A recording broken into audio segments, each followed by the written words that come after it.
प्राणी का असंग होना कठिन है, असंभव नहीं।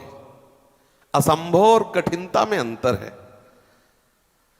कठिनता इसलिए है कि हमने बहुत समय तक इस शरीर संसार को अपना मान करके सुख बुद्धि से भोगा है, इसलिए मेरा मन मेरी इंद्रियां इसी में राजी हैं, इसलिए थोड़ा कठिन पड़ रहा है।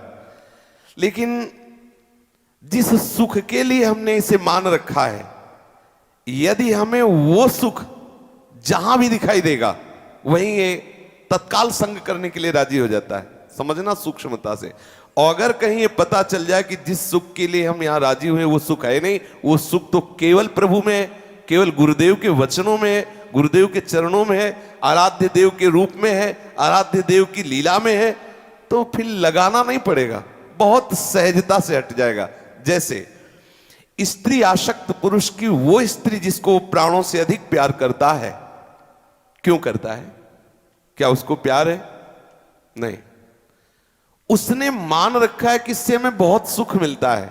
और उसी स्त्री से जब हमारे प्रभु अंतर ध्यान हो जाते हैं, वही पुरुष जो उसे प्राणों से अधिक प्यार करता है, उसी को कहो कि जी 2-4 दिन रात और अपने समीप रख लो, वो पैसे दे के कहेगा इसे हटा दो। सही माने में वो उससे प्यार नहीं कर रहा था, वो आनंद सिंधु प्रभु से ही प्यार कर रहा था, लेकिन अज्ञानी होने के कारण वो शरीर भाव में था। तो त्यागना कठिन कहां हुआ? जब वो जान लिया कि मेरे सुख का ये हेतु नहीं रहेगी, तो मिनट में त्यागने के लिए राजी हो गया। और जब तक माना सुख का हेतु तो प्राण देने के लिए तैयार, लेकिन उसे त्याग नहीं सकता। ऐसे ही शरीर संसार को हमने मान रखा है सुख का हेतु, ये मान्यता गुरु प्रताप से हट जाए बस बात बन जाएगी। अज्ञानितिमिरांधस्य ज्ञानांजन शलाकया चक्षुरुन्मीलितमेन तस्मै श्री गुरुवे नमः।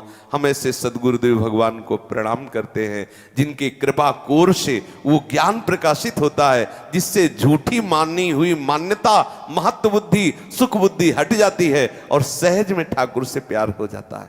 ये चरित्र जब हम बड़े बड़े महापुरुषों के पढ़ते हैं, उनमें से कोई ऐसे मिलते हैं जो बहुत स्त्री आसक्त थे, उनमें से कोई बहुत ऐसे मिलते हैं जो पुत्र आसक्त थे, उनमें से कितने ऐसे थे जो शरीराभिमानी, केवल शरीर में राग कर, कितने ऐसे चरित्र आए। आप रसखान जी का चरित्र पढ़ के देखो, एक बालक में बहुत विचित्र गति से आसक्त थे वो, मतलब प्राण देने वाली बात थी। और संतों की कृपा हुई तो लौट पड़े नंद नंदन की तरफ और इतने महापुरुष हो गए। कुछ परिवर्तन नहीं हुआ, केवल आसक्ति का परिवर्तन हो गया।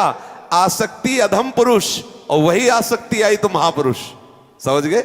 वही आसक्ति जब जगत में होती है तो लगता है जी नहीं सकते, और वही आसक्ति जब प्रभु की तरफ होती तो भी लगता है जी नहीं सकते, तो वो महापुरुष हो गया और वो अधम पुरुष हो गया। हमारी आसक्ति के परिवर्तन के लिए केवल आवश्यकता सत्संग की है, सदगुरुदेव की कृपा प्रसाद की है। असंभव नहीं है, कठिन जरूर है। मम माया दुरत्यया जरूर है, लेकिन ऐसा नहीं कि तर नहीं सकते। मामे प्रपद्यन्ते तो माया में ताम तरन्ति ते, स्वयं श्री भगवान कह रहे हैं।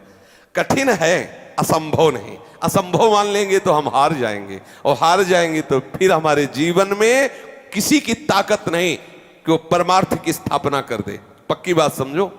ये सत्संग आपको उत्साहित केवल करता है, स्थिति तो आपको धारण करनी है, परमात्मा तत्व का बोध तो आपको करना है। तो हम कृपा सत्संग की मनाते कि सत्संग से हमें भगवत प्राप्ति हुई, तो सत्संग ने क्या किया? आपको उत्साहित किया। आप देखो, जब आप संत सदगुरुदेव के समीप बैठते हैं तो आपको माया से लड़ने का एक उत्साह आता है, एक ऊर्जा शक्ति आती है, और लगता है अभी, ऐसा लगता है। किसी किसी दिन ऐसा सत्संग होता है कि ऐसा लगता है कि अभी अरे काम बन गया, और जहां गेट के बाहर निकले गर्म हवा लगी तो लगा यार बड़ा कठिन है, लगता है बड़ा कठिन है। तो सत्संग आपको उत्साह प्रदान करता है, सत्संग से एक बल मिलता है माया लड़ने का, और धीरे धीरे हमारी बुद्धि इतनी बलवान होगी कि एक दिन माया को परास्त होना ही पड़ेगा। तो ऐसा कभी धारणा न करें कि माया पर विजय प्राप्त करना असंभव है। नहीं, कठिन है। वो तो भगवान कहते मम माया दुरत्यया, लेकिन शर्त है मामे वे प्रपद्यन्ते तो माया में ताम तरन्ति ते। समझ रहे ना?